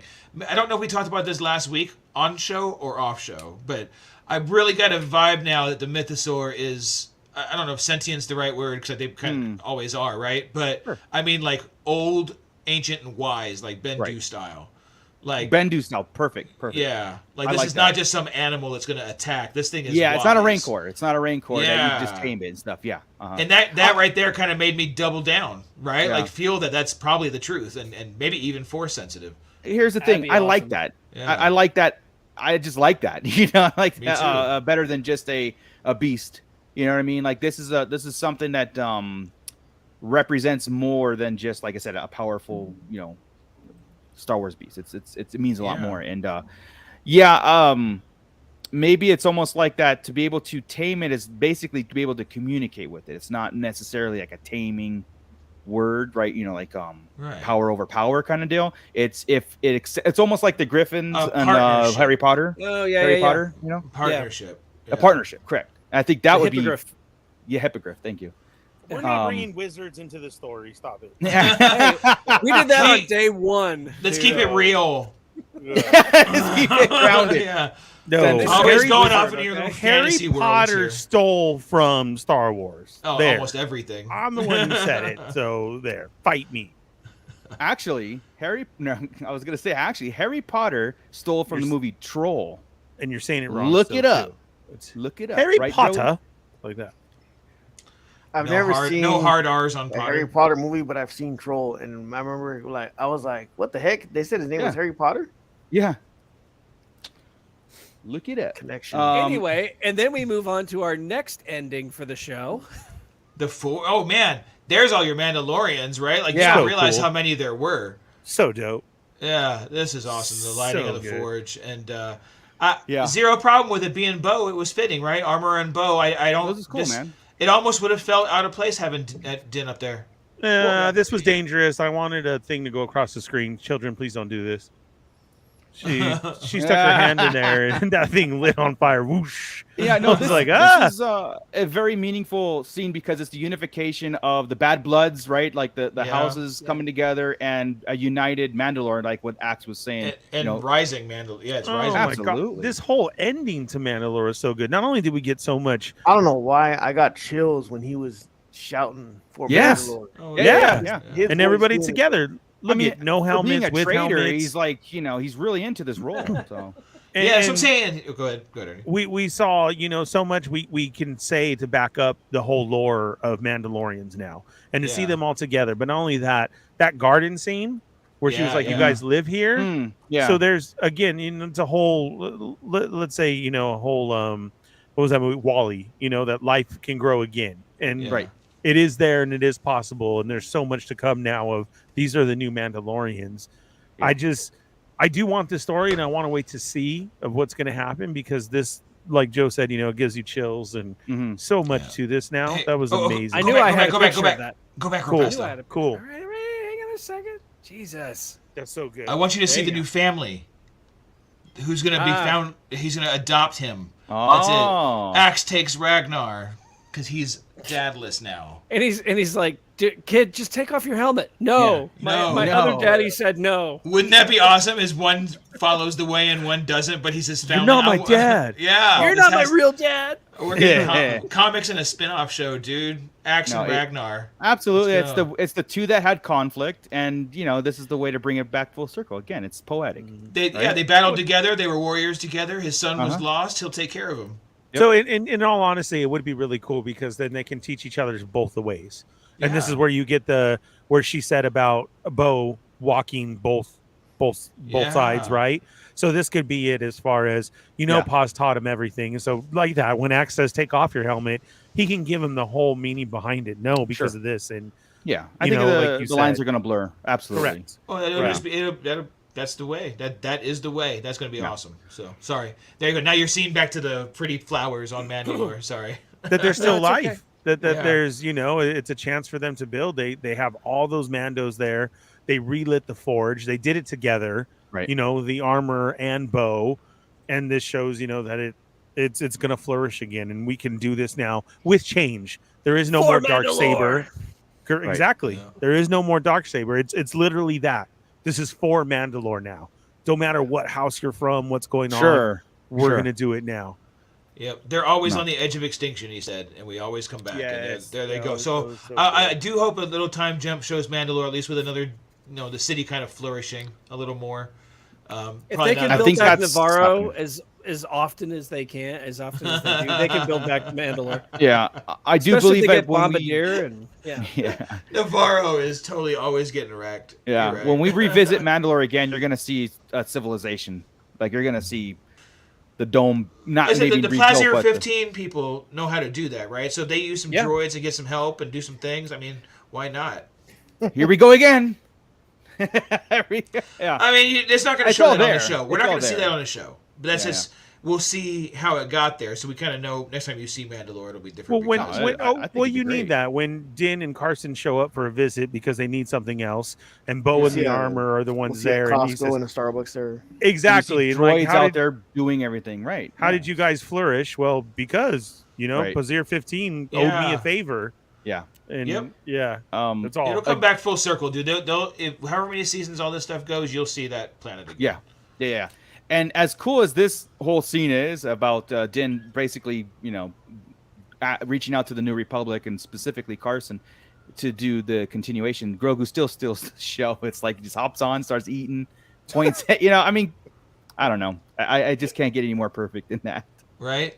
Recognizes the IG-11 head. Yeah. That's I loved how Carson called them trophies. Oh, yeah. Yeah.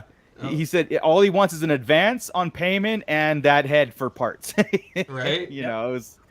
I like the fact like Carson was playing coy. He's like, okay, I'll think about it. It's like, no, you thought about it. It's a good deal. Yeah. No, this is a cool thing, man, because it makes sense going forward to it. It's you officially make him a good guy. Yeah. Bounty Hunter is kind of on the fence. Yes. He's officially a good guy when he's working with them. Yeah. Imperials hire bounty hunters. Republic hires smugglers. That was like the trade-off, right? Yeah. Now he's bounty hunting for the good guys, not just bounty hunting for the money. Right? Yeah. Yeah. Well, he even said he's going to be selective on his... on a case-by-case basis. I imagine when we see like kids getting stolen up in some of these shows, which is going to happen, right? He'll have to go help out. Like I said, I totally see him crossing paths with the skeleton crew because I think the kid skeleton crew crossing paths with Grogu is probably a must. That'd be cool. And then him with Ahsoka at some point, and they've all got to cross. You can see where they're going to naturally cross. Yeah.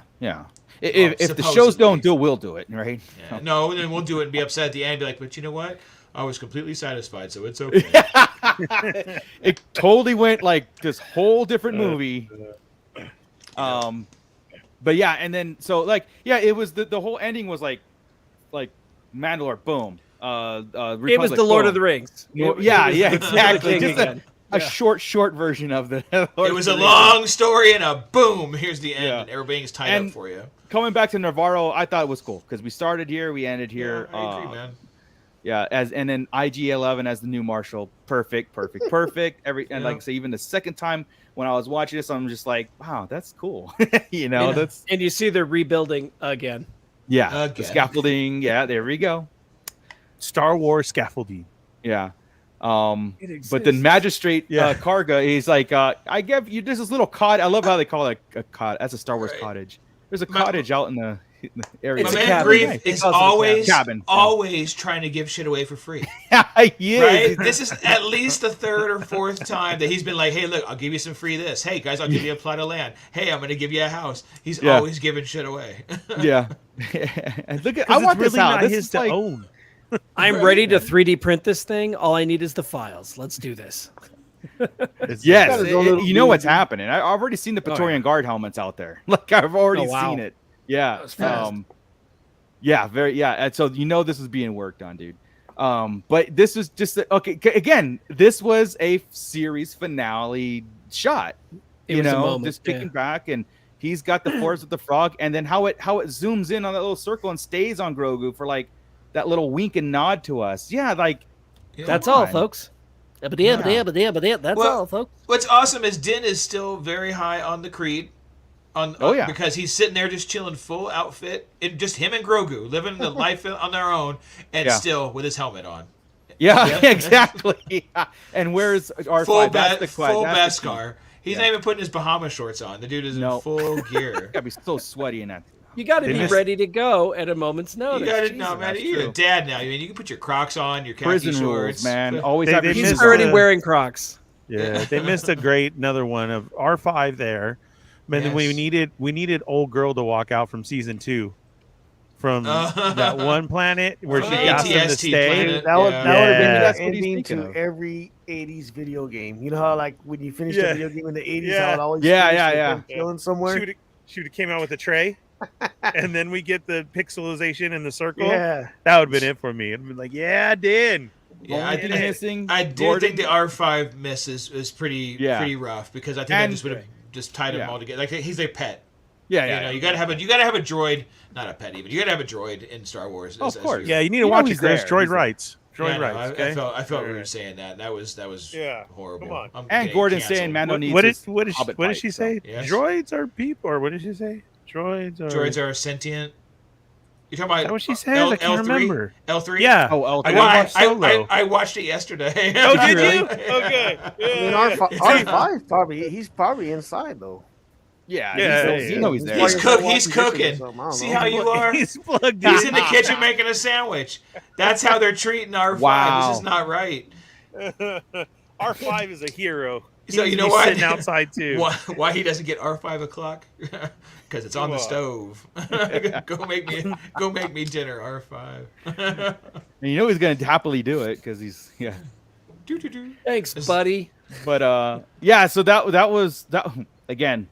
It's a great series finale to a season. So it just tied up the story. And that was really cool. So now we don't have to, like I said, we don't have to worry about Gideon. And that's why I think it's for real, because that's why they did that. Because don't worry about it. Anything you had to worry about here that was affecting anything negatively or anything from this story is now done. I agree, man. I 100% agree. Mando Mike came on to say hi, guys. They haven't watched the latest episode. You will tonight. So Mando, get on it, man. To that sentiment, right?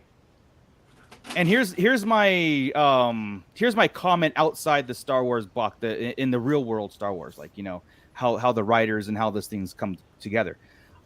Sometimes, like with the recent announcements of like the Dave Filoni movie and all these other projects going on, and how they wrote Ahsoka stuff. I somehow after watching this, I kind of have a feeling like this was all pre-planned as a like I said, a trilogy series. To have this story end here, just like how we saw it, and with not the other stories in mind. It was like we could still do our original plan and make the other stuff work because it's already been done. They've already filmed. You know what I mean? Like they've already in progress as they're switching gears a little bit. The story group. That's where I kind of feel like they are, and they probably like, look, we could still let the Mandalorian series play out, and then because Favreau had already turned in season 4, and there's probably a reason why it was so, not just because the writer's strike coming up.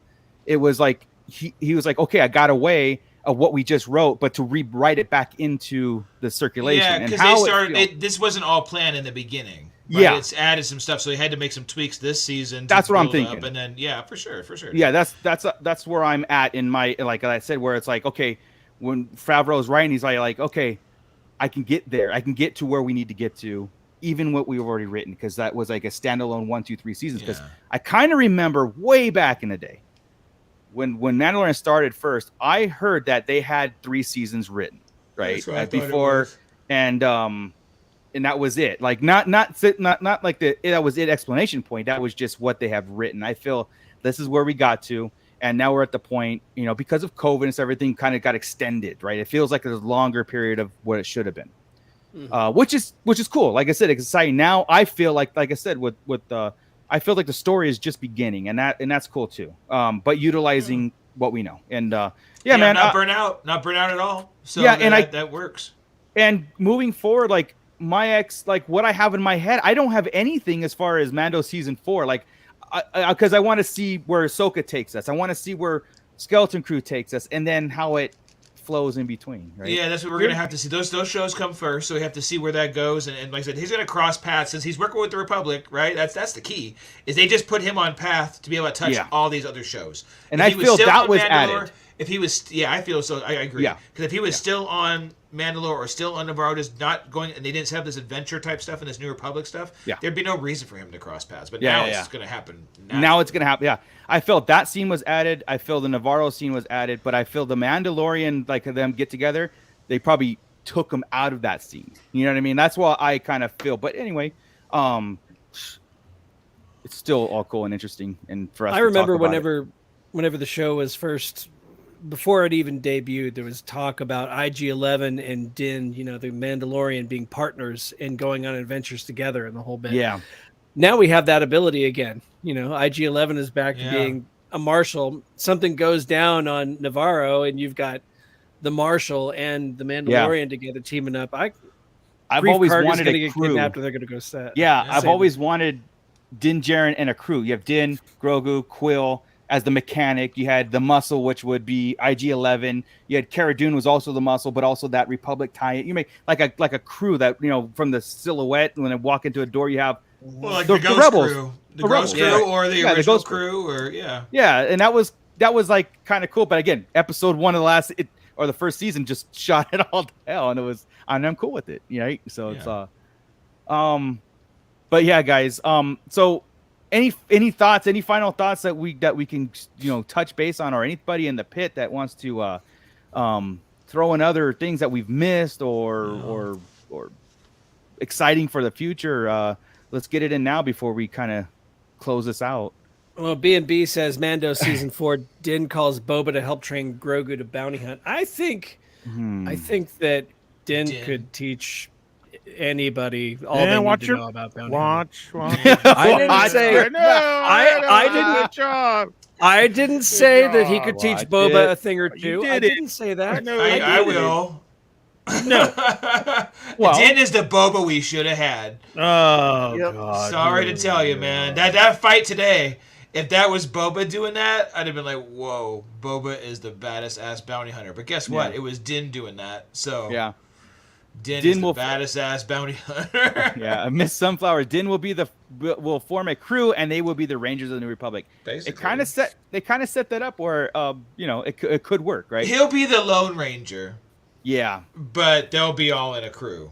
Yeah, right. And he'll also be the one that pops in from time to time, like Batman, not part of the Justice League, but leads them whenever he has to. He'll be like the special guest person that comes on like Scooby-Doo. Yeah, basically. So like when he appears, ladies and gentlemen, boy, am I glad to see you. Yeah. Well, that's what happened in Book of Boba Fett. So basically. Sorry, Ernie. Whatever. Ernie, do you need over and fix that season? I remember that. That was Ernie, fun. do you need a Book of Fett season 2 or part 2 or whatever? Do you personally need one? Like, or are you the sentiment around the campfire is right? What everybody's talking about. No, I do too. Okay, let's put it this way. This ending was amazing. This is great, right? This was literally almost just an ending. And Right. I love the idea that we're saying, okay, now put us in Ahsoka because we have our main characters taken care of. Right. So I would love that for Boba because I want to know what is Fennec up to? What is he up to? Is he going to stay as Daimyo, or does he feel that wasn't the right choice? Does he need to go to Mandalore? I want this wrap up as well. Because right now, if you were to tell me, okay, we're doing something else with Mandalorian, it's going to be called this now, I'm happy with that. Because I do feel like all this was established, talked about, good story, intro. This just hooked everybody in. It really did. 3 seasons. But if you're not a fan, you don't know what Rebels, you don't know what happened with Clone Wars, all of this tying in and everything, you're hooked to go ahead and watch these other shows now. So Boba, you do yourself a favor to watch them all. Yeah, exactly. I just want that just to get this same type of feeling, because I don't have that feeling with Book of Boba. That's what I'm saying. Like, I do need one more just for that. I do. Yeah, could they take that opportunity to, in so many words, right, to redeem Boba Fett as a character? I get what you're saying. Yeah. Yeah. I wouldn't balk at it. I think it'd be like, I would take it, just go, yeah, it's cool, right? I mean they're filming season 4 right now, aren't they? From what I heard, the it's been turned in. Like the scripts have been turned in, but I don't know if they started. Well, that's why there were so many rumors about Fett being in this, because they've built Slave One again. They've had it on set. They've done things, They've seen these characters. They've seen Temuera Morrison on the set doing lines, working his lines, and we haven't seen him back on set at all. Yeah, so I mean, that's what I'm thinking of. So it could be Rex. Book of Fett season 2 kind of deal. Like, that's where I'm. I would love it. I would love it because I don't feel that Boba got his. It was the Book of Boba Fett, but he didn't do a whole lot of Boba Fetting. You know what I mean? Right. I mean, he showed up at the end and kicked some ass, and there was a couple of scenes at the beginning where it was amazing. Like this guy here, I can't Gedite the Ghost. Boba survived the Sarlacc digestion. You're right, he did, but that was the coolest thing he did until the very end of the show. I think he needs another season where it would be where he would just kick ass the entire time. Yeah, He would. Go ahead. I was just gonna say, I don't have that much of a problem with the Book of Fett, as far as like the character development kind of stuff, because I think there's still room there to revisit the past. And this was like a brand new Fett, like getting reborn, and his whole it's a different Boba Fett. Didn't mean that the stuff that he did or he was known for didn't happen. It's just that we saw him rebirth to something else. You know what I mean? That's why I'm like, a Book of Fett too. But all of us fans want to see him being that most feared bounty hunter in the galaxy. We've never seen it. It's all EU still at this point. And actually, that's why I'm glad this Mandalorian wasn't Boba Fett, because we'd have to see, it would be harder to see Boba being this sentimental with a kid. Right? Yeah. So, I just want to soften him up. It's hard right now because they softened him too much. I think we can benefit from a prequel of Boba Fett. Like I said, I'm saying benefit from it. If we leave it as is, it is what it is. But that whole thing, like a Solo too, but with an intertwined Boba Fett, you know what I mean? Like, but I do, a bounty hunter. I do think they have to revisit him, whether it's in somebody else's show or something else. We have to see if he's a daimyo still, see if it all mattered. See, we're getting back to Tatooine. I mean, that's we need to go Kersantin. We got to figure all these Fennec. There's Cobb Vanth was in the end credit scene for a reason. That's got to be touched on. Very true. Very true. That's why I'm thinking like either a Book of Fett season 2. And there's been a lot of push and talk I've seen on the webs too about the Solo 2 resurfacing, as far as like gaining interest or to talk, right? There's just chatter.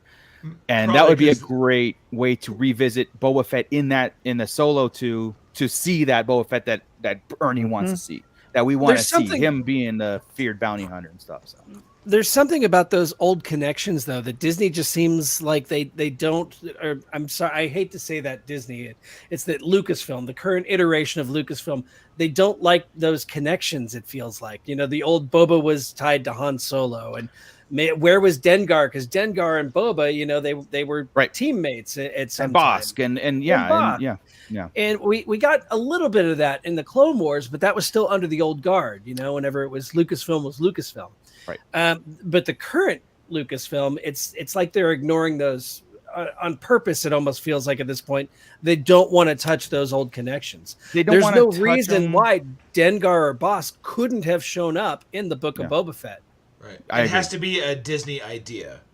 Yeah. Right. Is what it feels like. The character wise, everything wise, it really has to. And if it is a original trilogy character, they have to change him up. Hence Boba Fett's new gear. Yeah, right. All of that. So that but they also are I want to say is like, here's what's working and here's what's not working. When we pull in like EU stuff, this was real. People go nuts. When we put on our own twist on it, we get this divided, you know, war going on, and people are, you know, not watching the movies or not do whatever, and the toys flop. But when we bring Luke in, everybody, you know what I mean, saying there's got to be that sentiment in that story group saying like, this is what works. We can do it in our way, but this is what works. Like you said, bring Boba Fett back, but it's you know, different armor, which is, I don't have a problem with it. Like, I don't have that much of a problem with Boba Fett as is right now. I'm much better with it after watching it a few times. I'm way better. Go ahead, like Joe. if they wanted to do, well, I mean, they're doing season 4 of The Mandalorian, but like if they wanted to do it with less Din, they can easily just add an S to it and just call it The Mandalorians, and you can have you know, all the Mandalorians, and you can even throw Boba Fett in there if you wanted to tell us anything about his story, like what happened afterwards or whatever. But I can see them if that was the whole purpose, was them trying to get away from Din Djarin's story, and they could just tell the Mandalorians. I could easily see them doing that. I think we're getting that without that title change, right? I think we just had it. Yeah, If they were going to say the Mandalorian right away, you think Din Djarin. Right. Well, I think that would have been this season would have changed it. Now they're going to be back to the Mandalorian. Yeah, they're getting back to that. Yeah. I think we're going to get the clan of two going at it, you know, out in the space and kicking ass. So, man. All right. Well, I think we can wind it down. You know, this has been like I said, we got nothing to look forward to next Wednesday as far as show wise. I know we have Visions on May 4th. We do have our May 4th trivia, and I believe what we're going to do on the May 3rd show that we do, we probably do a trivia with the pit involved. So we'll have to figure out something how to get that in there. I think it'll be a lot of fun to do because, you know, May 4th we like to test our skills on for fun, right? For fun. You know, I'm not keeping score. For cash. Might have a thing in here for scoreboard, but directly for cash. But I'm last year's scores. Yeah, I actually do. Oh yeah, Gordon. So Gordon's saying, anybody going to see Return of the Jedi in theaters? I want to know where it's playing because I would love to. It's at the Mills. It's the Mills. Okay. It's not going to be up here. No, not up here. It's not up here at all. It's the 28th, right? Or is it that weekend? There's a week. It's if we can go when I get back, that'd be dope. I'll go. Dude, pencil me in. Gordon just said Cinemark. Up here? Oh well, if that's it, Gordon, we'll let's meet up and let's go, man. Let's go right now. I'm ready. Cool. Let's do it. I'm trying to click off. There you go. Are you all playing Jedi Survivor? Yeah, when it comes out or when I have time. Yeah, when I have time, I'll get back. Yeah, the problem is I'm still not done with God of War. I'm still not done with Harry Potter, and I can't start Jedi because I'll do that and I'll finish that one, and it'll screw me up. Rick Jones saying, I can't wait for season 4 and 2 years after the writer's strike. I hope not, man. It's already written. They should just be able to freaking season 4 is already written, yes. Yeah, but I hope the writer's strike doesn't happen because that's what killed a lot of cool shows back in the day. The other stretch like Heroes. And Why we stuff. got Survivor and shit like that. Yeah. So from what I hear, they're prepared to it, but there's also a good chance that they'll settle. So that's when Heroes got really bad. Yes. After right? the second season, the writer strike happened.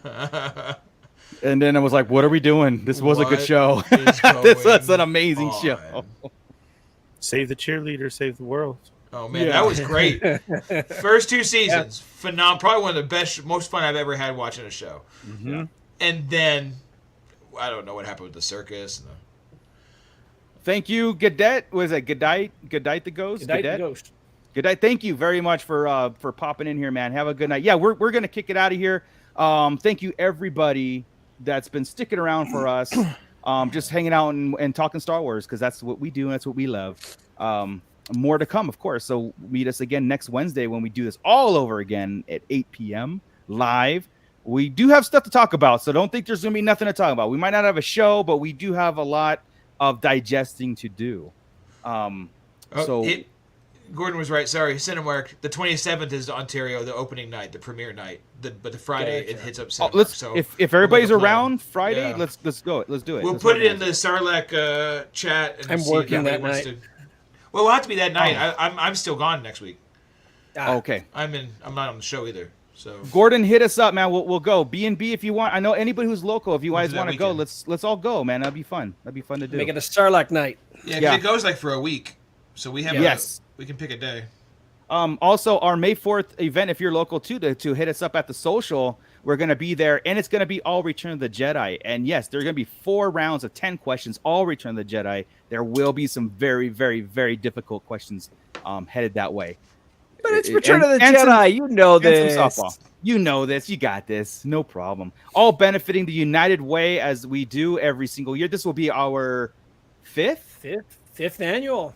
We're doing this 5 years now, and it's always a blast to do it. The social has been our home for the last 2 years doing it. This will be our 3rd year there. It's going to be fun, drinks, fun, trivia, all that stuff. Prizes, everything. Lots of prizes, lots of stuff. I have more stuff than you guys know. Just nobody's going to leave empty-handed, I'm pretty sure. So yeah. And this is a charity event, so we do ask that to enter, you bring a toy valued at $10 or more, or they do accept cash or check donations. There will be a representative there to handle all that stuff too. But if we understand everybody's needs and stuff, you just show up and have a good time. We like that too. So with that, let's kick it over to Ernie's here. So Ernie could take us out. I am here this time. I haven't done this in a while. Thank you, everybody. You and Scott take us out at the same time. Go. No. Yeah, let's ping pong. All right, let's do this. Go. No. Whatever you need to do. Thank you guys for everybody being here and jumping in the pit tonight and being digested. It's always great to see new names. Remember to come back next week and bring a friend and go catch all those last episodes that we've had. We have a ton of old episodes up there on YouTube along with a ton of great other stuff. So if you're just barely checking us out for the first time, welcome. You have a lot to catch up on.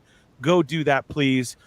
Remember next time too for a super chat, you're asking if we could play the game. Well, our next super chats are going so I can get a PlayStation 5 and I can play with all the guys. So send them all in, please. We got games coming out. We all need a copy each, and then hopefully we'll tell you, yeah, we play the game, but we need your help. Speaking of needing your help, become a Patreon member and get your exclusive stuff over there. We've already just got done talking about May the 5th. We will have content next week because there's always something to talk about Star Wars. If you need 24-hour Star Wars talk, go over and check us out on Sarlacc Digest Central on Facebook. Don't forget about TikTok, Twitter, and Instagram as well. We're on all social medias. You can find us all over there too at Darth Moocher, The Artist Scott Solo, Bootleg Joe, and Darth Dad 77. I am the Fallen Fett. Tonight's episode is brought to you by Toshi Station Emporium. Right now, so many stuff is coming out. Figure stands is what he's got, but you got space walls. The brand new corridor scene is what's up next. The blast doors is shown on my last episode over there with Toshi Station. Just go look it up on the Fallen Fett Chronicles. Use the code word Sarlacc Digest to receive 10% off your next order. And with every order, Chris is going to breathe in your box. So That's Whoa. very special. Whoa. Yeah. It's special. Yeah. Yeah. Bring a little Chris home. Ooh, With you. man. So jump on that deal right away. Also, Oh my just God. introduce, speaking of getting perks, go sign up over there to Sausage Station. Look on the Instagram page and get all the info there from Facebook or just follow the link in my stories. And thanks for Sausage Station Emporium for always supporting us. I don't know why you love us over here and you do so much, but you have great stuff over there. So I'll get. I was rid of trying to that. show off my wall back there. I don't want to move it because it's perfect. I see it. I see it. See, I see it. Thrawn was telling Gideon off. I guess we're not getting that. So, you were trying to manifest it. I really was, dude. It was gonna be Yeah. on a hologram talking to Thrawn. Thrawn's all, you can deal with your own mess. Yeah. And it never happened. Son of a bitch, and I still am satisfied. I know, right? And I still love it. I'm gonna watch it again. Not Every a damn second of thing it. happened. But Hilarious. Yes, so we got stuff coming up to get in line for, not only the Return of the Jedi, the social. What else do we got next? We said Visions, right? That's just around Visions the May corner. 4th. Visions series 2. Yeah. yeah. So we got that. If you need some toy news, join me over on the Toy Migos with They're Not Dolls for all your toy information tomorrow night on Thursday. I am on Wednesday nights. Right before this, you should have tuned in to the Fallen Fett Chronicles. It was a great episode. Federation. And if you looking for oh my god, dude, we go for like 3 hours. More of a breakdown featuring Paul Sun Young Lee himself, Carson Teva, myself, Yoko, and Kevin on the Boba Squadron. That's going on. Share the love. Invite your friends. Everybody, come back here. Check out all the reviews and everything that we have going on. We appreciate you. We love you. For Mandalore. For Mandalore. For Mandalore. For Mandalore. Yes, we love our community, man. Clink, clink, clink, clink, clink. It clink, hurts clink, when you do it bone to bone. It does. Bone to Yeah, it's bone. not as I was fun. just feeling that right now, too. Remember, right over Oh, left. Yeah, we're I not need to- gonna do I that. need to print That some does hurt. gauntlets or something. Forearms lower. Yeah, Don't you we're have old. gauntlets, Scott? I do, but they're plastic, so it's more like a clank, clunk, clunk, clunk. Ah, clunk. shit, I broke it. Just All put right, glue two little metal pieces there, so then. Oh, there we go. There we go. Yeah, Yeah. so you can do the clink clink. Then it's all tink, tink. little symbols. All right. With that, Scott, Keep it nerdy, everybody, and don't let Chris blow in your box. No, he I will. mean, Put your unless- order in. I'm gonna.